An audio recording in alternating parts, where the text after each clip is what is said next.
તમને ખાસ કહેવા આવ્યા છીએ, આ લડત એ તમે તમારા બાવડાના બળે જીતી શકશો, અમારા લીધે નહીં જીતો. તમે ગાંઠ વાળી દો, તમે સંકલ્પ કરી દો કે આ દુનિયા ઊંધી થઈ જાય, બાકી અમારું ઝૂંપડું કે અમારું મકાન પડવા દેવાનું નથી. તાકાત નથી ભૂપેન્દ્ર પટેલની સરકારની કે તમારા ઘરની બાજુ બુલડોઝર લઈને આવે. આ દેશના બંધારણે તમામ જ્ઞાતિ અને ધર્મના ભાઈ બહેનોને સન્માનપૂર્વક જીવન જીવવાનો અધિકાર આપ્યો છે. અને અધિકાર એમને નથી બન્યો. અચાનક એક દિવસ અંગ્રેજોને મન થયું કે ચલો ભારત ભૂમિ છોડી દઈએ, મુક્ત થવું. આ દેશની આઝાદીની લડત બાદ ડોક્ટર બાબા સાહેબ આંબેડકરની કલમે લગાયેલું આપણે એક અદ્ભુત દુનિયાનું એક મહાન સંવિધાન, એક બંધારણ પ્રાપ્ત થયું. અને બંધારણની અંદર દરેકે દરેક નાગરિકને સન્માનપૂર્વક જીવન જીવવાનો અધિકાર આપ્યો. અધિકાર આપ્યો રોટી, કપડા, મકાન, શિક્ષણ, આરોગ્ય અને રોજગારનો. એક બાજુ એક એવું ભારત જેમાં મુકેશ અંબાણી 27 માળની બિલ્ડિંગમાં રહેતો હોય, અને બીજી બાજુ એવું રાજકોટ જ્યાં તમારા ઘર તોડવા માટે નોટિસો આપતા હોય. આવું ભારત, આવું ગુજરાત, આવું રાજકોટ શહેર કોંગ્રેસ સમિતિને મંજૂર નથી. એટલા માટે તમારી વચ્ચે આવીને ઉભા છીએ. આજે કલેક્ટરશ્રી સમક્ષ રજૂઆત કરી કે બિલ્ડિંગો તાકાત હોય આ સરકારની, પોલીસ પ્રશાસનની, તો ભાજપના નેતાઓ ગુજરાત અને રાજકોટની જનતાને લૂંટીને જે તગડા થયા છે અને ગેરકાયદેસર જે મકાનો અને બિલ્ડિંગ ઉભા કર્યા છે, તાકાત હોય તો તમારું બુલડોઝર ત્યાં મોકલો. ભાજપના ધારાસભ્યો, સંસદ સભ્યો, મંત્રીઓ, ગુજરાતના ઉચ્ચ અધિકારીઓ, બિલ્ડરો, રિયલ એસ્ટેટના માફિયાઓ, જમીનના દલાલો, આ લોકોએ જે દબાણો કર્યા છે, આ લોકોએ મોટી મોટી બિલ્ડિંગો ઊભી કરી છે. તમારામાં પાણી હોય તો મોટા ઉદ્યોગપતિ અને રિયલ એસ્ટેટના માફિયાઓની એક કાંકરી ખેરવીને બતાવો. ખબરદાર જો મારા બહેનોની સામે જોડું છું તો. અને તમે એ ન વિચારતા કે અમને કોઈ નહીં હલાવીએ, કે અમારા મકાન પડશે તો કાલ તમારા ફ્લેટો પણ પડશે, કાલ તમારા બંગલા પણ પડશે. સમજી વિચારીને હાલજો. અને બીજું ખાસ તમારા માટે ઇન્દ્રનીલભાઈ રાજગુરુએ રાજકોટમાં આવા 55 મફતિયા છે. કેટલા? 55. છેલ્લા 3 દિવસથી અમે 55 મફતિયામાં પત્રિકાઓ બાટી અને આખા રાજકોટને લગાડ્યું છે.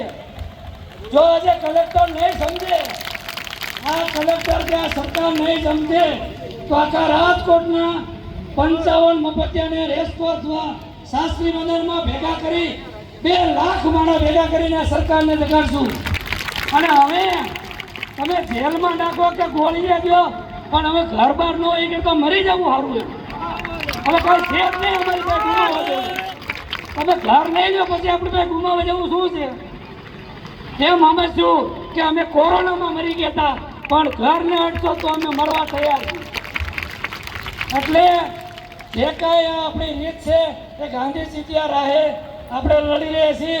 આપણી વચ્ચે થોડી જ વારમાં જિગ્નેશભાઈ આંધળી સરકારને જગાડવા માટે અમારા વોર્ડ નંબર 16 ના કોંગ્રેસની ટીમ દ્વારા, સિનિયર આગેવાનો દ્વારા, રહીમભાઈ હોય, ઇબ્રાહીમભાઈ હોય, આખી ટીમને હું અભિનંદન એટલા માટે આપીશ કે આ ભારતીય જનતા પાર્ટીની સામે એક તમારા માટે લડાઈ લડવા માટે વોર્ડ નંબર 16 ની કોંગ્રેસની ટીમ આગળ આવી છે.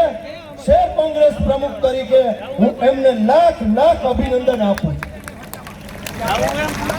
ભારતીય જનતા પાર્ટીના વિચારોની 2 વાત હું આપને કહેવા માંગુ. ભારતીય જનતા પાર્ટી સમગ્ર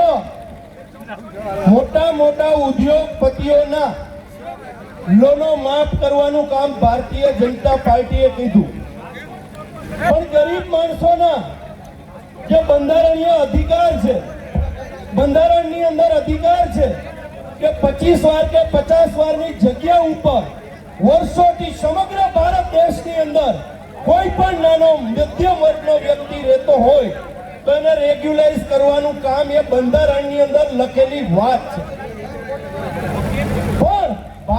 જનતા પાર્ટીએ ક્યાંક ને ક્યાંક જ્ઞાતિ જાતિના વાડાઓ ઊભા કરીને અંગ્રેજો જે શાસનથી ભારતની અંદર શાસન કરતા હતા એ જ શાસન આ ભારતીય જનતા પાર્ટીની સરકાર ભાગલા પાડો રાજનીતિ કરે છે. કોંગ્રેસનો વિચાર છે કે સર્વધર્મ સંભાવ સૌને સાથે લઈ અને જે આ ભારતીય જનતા પાર્ટીની ભ્રષ્ટ સરકાર છે એને જગાડવાનું કામ કોંગ્રેસ અને આ બધા સાથે મળીને આપણે કરશું. એમાં એક માત્ર જે કારણ હતું, એક વાત અમે સમજી ગયા હતા એ બાજુના લોકો. એ વાત કઈ સમજી ગયા હતા? ભાઈ પ્રવીણ વડોલે અમારી સાથે છે, અમારા બધાના ગામ જતા હતા ત્યારે અમે એક વાત લઈને ગામો ગામ નીકળ્યા હતા. હું રાજકોટ વાસીઓ તમને કહેવા આવ્યું છું, હૃદય છે સમગ્ર સૌરાષ્ટ્રનું, જેનું હૃદય ભીંજાય નહીં ને, જેના હૃદયમાં કોમળતા ના હોય તો પાછી બહુ મુશ્કેલી થાય. ત્યારે તમે આ હૃદય સમયે રાજકોટના લોકોને કહેવા આવ્યો છું કે જરા વિચારજો કેવું થઈ શકે રમત. મેં દાખલો આપ્યો કે મારા ગામમાં એક રાક્ષસ આવ્યો, રોજ 10 માણસોને ખાઈ જતો હતો. એટલે અમને એમ થયું એક દાડો ખાઈ ગયો, 2 દાડા ખાઈ ગયો, 3 દાડા ખાઈ ગયો.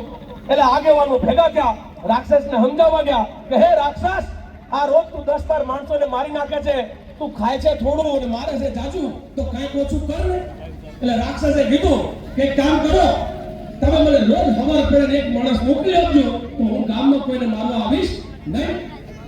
અમે બહુ ડાકર કર્યું, અમને થઈ ગયું તો બહુ સારું, એક જ આપવાનો. એટલે અમે ગામના 10 આગેવાનો અને આ રાજકોટમાં તમને બીજા આગેવાનો મળશે, જે અમે કર્યું તમે ના કરતા એવું કહેવાનું છે કે અમે 10 આગેવાનો એમ થયું એકનો વારો ચાલુ કરો. 350 દિવસ થયા, એક ઘરમાંથી યુવાન ગયો, 365 દિવસ 355